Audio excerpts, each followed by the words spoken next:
I have always been intrigued at property prices and, in fact, the cost of anything from jewelry to celebrity performances. What gives them value? What makes the house overlooking the harbor so much more costly than the same house looking out at the mountains? The answer, of course, is demand. More people would like to own the home with the sea view.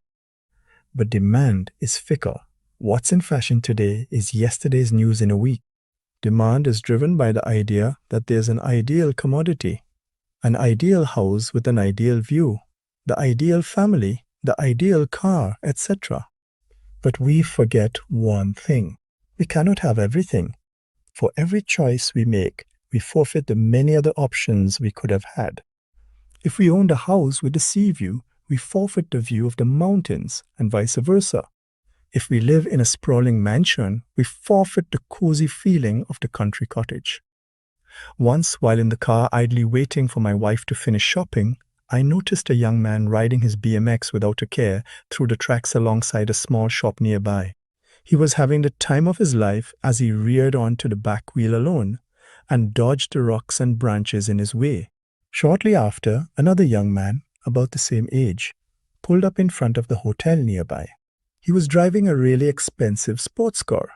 He came out, tossed his keys to the valet, and walked into reception as the bellboys unloaded his belongings.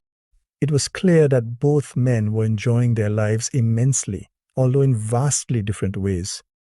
It is quite possible that the rich young man never rode a BMX through the neighborhood tracks, and the man on the BMX probably never experienced the VIP treatment of the hotel.